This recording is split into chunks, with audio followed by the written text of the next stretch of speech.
Voici encore une autre histoire que j'aimerais partager avec vous. Cette histoire-là m'a été confiée par une sœur, une abonnée qui me confie l'histoire de son frère qui est tombé au front. Son frère a été empoisonné par son chef. C'est-à-dire par son chef. Comment ton chef peut t'empoisonner? On va quand même écouter l'histoire, vous allez mieux comprendre. Aujourd'hui, on a nos chefs qui sont jaloux de nous sans même qu'on se rende compte. Voilà l'histoire, comment je vais expliquer et vous allez mieux comprendre. Même si tu travailles pour quelqu'un, mon frère, faut donner demi-confiance.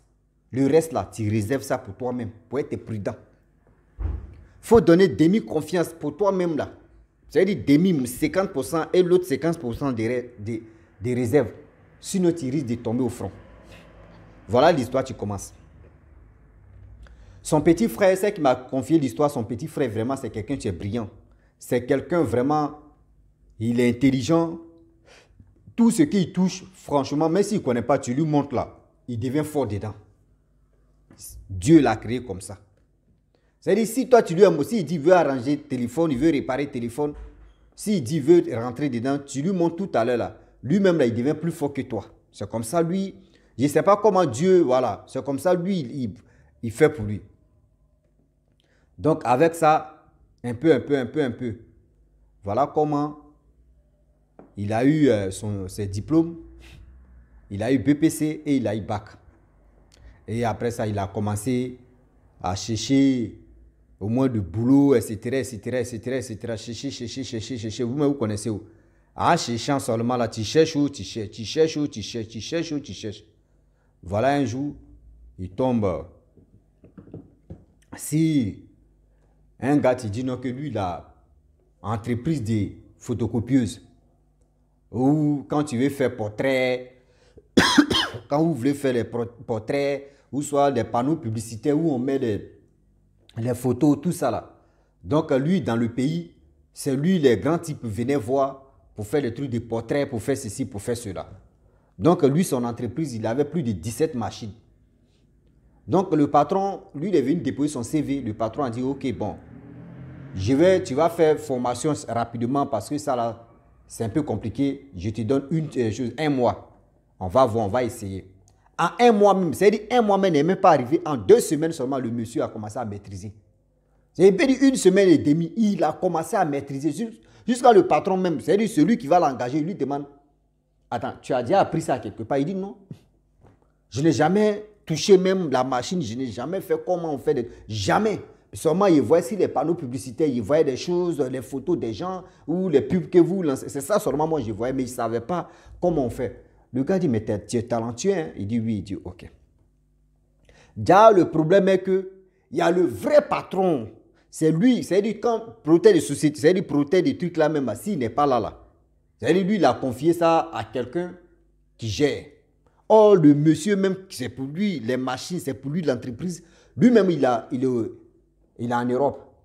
Donc, c'est son, je ne sais pas si il peut dire c'est son directeur qui gère le mouvement même au pays. L'histoire s'est passée précisément au Cameroun. Donc, du coup, le jeune homme, en 1 semaine et demie ou 2 semaines par là, il maîtrisait la chose. Il dit, bon, d'accord, on va travailler. Bon, je te prends en même temps. Il dit, ok. Et voilà comment tous ceux qui étaient là-bas, vraiment, ils ont commencé à travailler. Parce qu'on dit, d'autres faisaient nuit, d'autres faisaient la journée. Parce que c'était 2 groupes. Mais pour faire ça, là, tellement qu'il était fort, ceux qui faisaient la nuit, eux, Dieu veut le prendre. Ceux qui faisaient la journée, eux, Dieu veut le prendre. Donc, entre les 2 groupes-là, vraiment, c'était un peu serré. D'autres disent que oui, il n'a qu'à venir travailler la nuit, là. Au moins, c'est relax. D'autres disent que la journée, là, c'est relax, c'est comme ça et comme ça. Que la nuit, là, il y a pression. D'autres disent non, toujours c'est comme ça quand tu veux prendre quelqu'un, là. Donc, au fur et à mesure, il y a eu des conflits un peu, là. Bon, lui, il a dit non, que non, c'est pas ça. C'est le patron qui va me classer où je vais aller travailler. Parce que moi, je ne peux pas décider de dire je vais aller travailler là-bas. Le patron a dit ok, d'accord, bon, il faut commencer la journée. Et au fur et à mesure qu'on va voir compétence de ça, tu vas commencer la nuit. Il dit ok. Donc, il a commencé à travailler la journée, la nuit. Il descend vers les 17h, 18h par là et les d'autres aussi reprennent. Donc, c'était un truc comme ça. Eux, commencent à, c'est-à-dire, eux commencent à 6 heures. C'est-à-dire, 6 heures, d'autres descendent à 6 heures. Et ils reprennent à 6h30. Et puis, ils finissent à 18h30. Donc, un peu. C'était un truc comme ça se passait. Un peu. Et voilà comment la jalousie va s'installer. Vous savez, dans la vie, tu ne sais pas qui est ton ennemi. Le jeune homme en question, lui, il avait sa go. Donc, sa go, de temps en temps, sa petite copine, elle venait au travail là-bas, elle venait lui rendre visite et puis elle partait, tout ça là. J'aimerais dire à tous ceux qui m'écoutent, mes frères et sœurs, même la femme aussi, même l'homme aussi, écoutez-moi très bien. Quand tu as ta chérie, quand tu as ton copain, au travail là-bas, il faut éviter même que la personne me vienne là-bas. Oui, parce que si tes copines sont jalouses, elles vont te raser. D'abord, ça c'est un. Elles vont te raser, elles vont prendre ton copain. Ça c'est un d'abord. Et de deux, elles vont essayer de mougou avec lui. Et pour venir dire que c'est lui-même que tu tapes, c'est-à-dire tu tapes sa poitrine là. Moi, mais il est déjà descendu. Ça c'est une honte pour toi. Les hommes aussi, évitez même d'envoyer nos copines au travail où on travaille là. C'est pas bon. Où il y a plusieurs hommes là-bas là. Si tu ne fais pas attention, tu prends balle perdue parce que celui qui est jaloux, celui qui veut prendre ta copine, peut te rendre zinzin, peut te faire même quelque chose. Et puis tu as perdre ta copine et puis lui va prendre ta copine. Lui ne savait pas. Et la copine venait, c'est lui-même qui a dit à la copine, il faut venir de temps en temps, tu vas me voir, ou soit après, ou si je veux descendre comme ça, tu viens, tu m'attends, je descends, on s'en va à la maison, ou soit on s'en va se balader un peu. C'était un truc comme ça, genre, il était relax quoi. Déjà, le patron même, je n'ai pas dit celui qui est en Europe, hein, le patron qui est au pays, au Cameroun, là, lui, il voulait la fille en question. Il a abordé la fille, fait ceci, la fille dit non que oui. Mon copain travaille ici, mon futur mari travaille ici, donc je ne peux pas faire ce genre de choses. Voilà, le patron dit non, c'est pas ça, moi, mais je l'ai engagé. Si tu ne veux pas que, oui, il travaille ici, là, si tu ne m'acceptes pas, là, il ne va pas travailler ici, moi, mais je vais prendre ses papiers et dire non, arrête de travailler ici. La fille, elle était sous pression. Parce qu'elle ne veut pas perdre son copain, elle ne peut pas aller salir son corps. Voilà, elle vient dire, une bonne femme vient dire à son copain que, ah, vraiment, voilà ton patron, tu dis non que ton patron me propose. Il dit non que si je ne sors pas avec lui, franchement, il risque vraiment de te virer. Donc moi, je n'aimerais pas que vraiment tu as souffert pour avoir ce boulot. Je n'aimerais pas que le malheur vienne de moi et on te licencie, ce n'est pas bon. Le copain a dit non que non, ce n'est pas grave. Parce que moi, franchement, je ne veux pas qu'il soit avec toi. Dieu merci que tu m'as déjà parlé de ça, mais n'accepte pas ça. N'accepte pas ce genre de choses parce que ce n'est pas bon.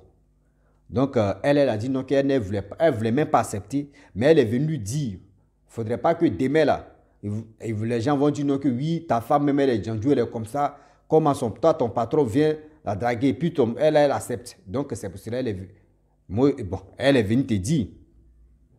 Donc, le monsieur a dit ok, il n'y a pas de problème. Et étant ça, les jours qui passent, toutes des menaces, si la femme en question, non, si tu ne fais pas comme ça, je te donne dernier délai, je te donne une semaine, il faut beaucoup réfléchir, il faut faire ceci, il faut faire comme ça. La fille aussi dit, elle refusait toujours. La fille a décidé de ne plus vraiment venir au travail là-bas, venir chercher son copain. Donc, le chef ne savait pas que oui, le copain était au courant que sa copine lui avait déjà expliqué que c'est le patron, mais tu veux manger ça. Donc un jour, le patron demande à ce jeune homme-là, ta copine, on ne la voit plus, hein, elle ne vient plus, qu'est-ce qui se passe? Elle a quel problème?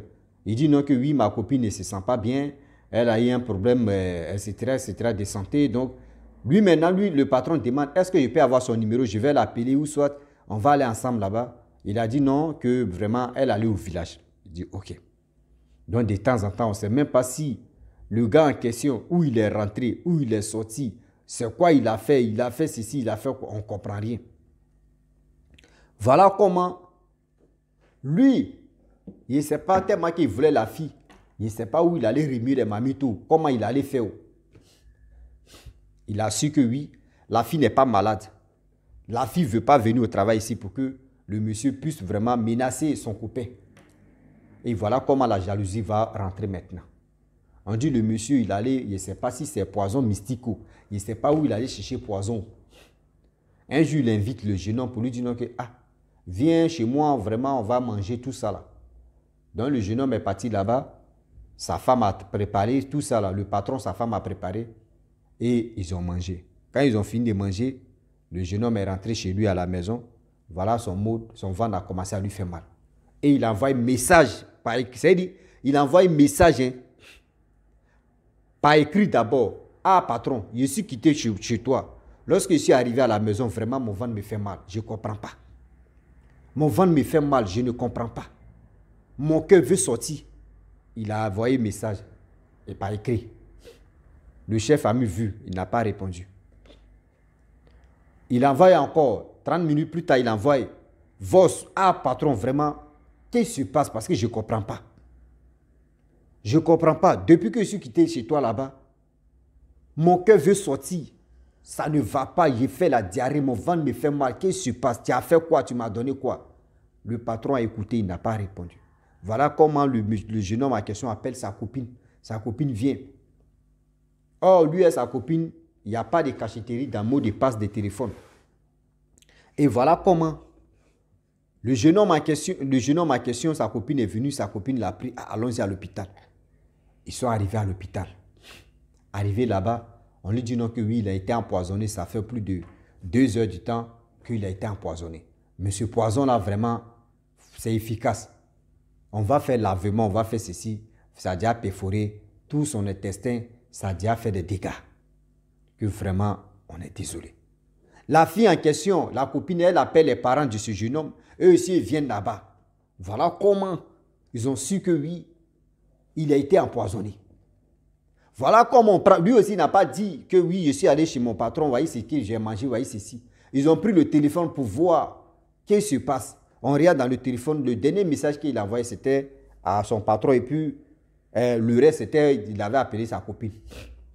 Donc, ils ont regardé des causeries, ils ont attendu. Ou lui-même, il a écrit pour dire, patron, je suis quitté chez toi tout à l'heure, mon ventre me fait mal. Voyez ceci, voyez cela, même vocal, voyez des preuves. Le patron même n'a pas répondu. Le patron aussi, franchement, c'est quelqu'un qui a l'argent, il a les bras longs. C'est-à-dire, là même, parce que quelqu'un qui vient, ceux qui font les calligraphes je peux dire des ministres, des présidents, ils ont des relations. Donc, tout ce que tu vas faire là même, là, tu vas aller, c'est en Afrique, tu vas aller, c'est-à-dire, tu vas aller taper, tu vas aller déposer au commissariat, tout ça là, mon frère, ça ne va même pas aboutir. Et voilà comment la soeur en question, elle a commencé à pleurer. Tous ceux qui étaient là-bas, on dit, après ça, là, il a fait 20 minutes. Quand les parents sont venus, puis il est mort. Vraiment, les parents n'étaient pas tranquilles. Ils sont allés l'enterrer, ils ont fait funérailles, ils l'ont enterré, tout ça. Là. Voilà, la soeur, il dit non, que oui, franchement, elle va se venger. Elle va se venger. Ce patron-là, vraiment, lui, va l'île. Voilà comment, quand une femme est déterminée, elle est déterminée. La femme a décidé vraiment d'en parler à ses copines. Qui ne connaît pas Ganga, qui a les Ganga, ceux qui connaissent les papas au Keshi, pour aller remuer les mamies, pour faire ceci, pour faire cela. Que elle là, elle veut vraiment rendre son coup parce qu'on lui a arraché une partie d'elle qui est son frère. Donc là, franchement, elle veut se venger. Et elle veut rentrer, c'est-à-dire elle veut rentrer en contact avec l'âme de son frère pour communiquer bien. C'est là les autres ont dit non que oui. Souvent là, on fait des erreurs sur cette terre. Vous écoutez-moi très bien. Souvent, on fait des erreurs sur cette terre. On veut se venger de nos parents qui sont décédés parce qu'il y a quelque chose qui les est arrivé ou soit il y a des gens qui les ont tués. Souvent, là, on veut se venger. On peut appeler les âmes pour parler avec eux. Souvent, là, ce n'est pas eux-mêmes qui viennent. Souvent, c'est Haut-Esprit qui vient. Souvent, là, c'est Haut-Esprit qui n'est pas de ta famille même qui vient communiquer avec toi. Toi, tu crois que oui, c'est ça. Or, le travail que tu vas demander, là, il va le faire. Après ce travail-là, dis-toi que lui, il est dans son corps, il est dans ton corps comme ça. Dis-toi qu'il est dans ta vie comme ça. Et tu ne vas plus le lâcher. C'est fini comme ça. C'est-à-dire toi-même, tu t'es emprisonné comme ça. Or, c'est l'âme de quelqu'un d'autre qui cherchait l'abri en question. Et c'est toi, tu prends comme ça les balles perdues dedans. Donc, j'aimerais dire à tous ceux qui m'écoutent, matin, midi, soir, s'il vous plaît, faites attention. Faites attention. Des gens que vous rentrez en contact avec eux pour dire non que oui, je veux rentrer en contact avec vraiment l'esprit de mon frère ou l'esprit de ma soeur ou l'esprit de ceci ou l'esprit de cela. Vraiment, le Dieu est risqué. car le Dieu est risqué. Je le dis et je le répète. Arrêtez de dire non que oui, je vais rentrer en contact avec telle personne. Le Dieu est vraiment risqué. Donc la famille, je m'arrête là, on lui a conseillé tout ça. Là, donc elle a compris, elle a décidé de ne pas rentrer en contact avec l'âme de son frère. Il ne faudrait pas qu'elle prenne vraiment l'esprit de quelqu'un d'autre. Va venir l'hanter, ça peut devenir autre chose. Donc c'est ça, c'est là. Donc arrêtez de dire non que je vais rentrer en contact avec l'esprit de mes parents qui sont déjà décédés. Souvent, mais ce ne sont pas tes parents mais qui viennent. C'est autre esprit qui est en train de se balader. C'est autre esprit qui cherchait refuge. C'est autre esprit même qui cherchait même un moyen même de vraiment être parmi les vivants. Voilà comment toi tu vas le prendre. Voilà le problème que tu as eu comme ça. Ah ouais, ah oui. Donc la famille, je m'arrête là. Si tu es nouveau, tu es nouvelle sur ma vidéo, il faut t'abonner sur ma chaîne YouTube, ma page Facebook. N'oubliez pas de partager mes vidéos et aussi liker. Je vous dis à très bientôt. On est ensemble.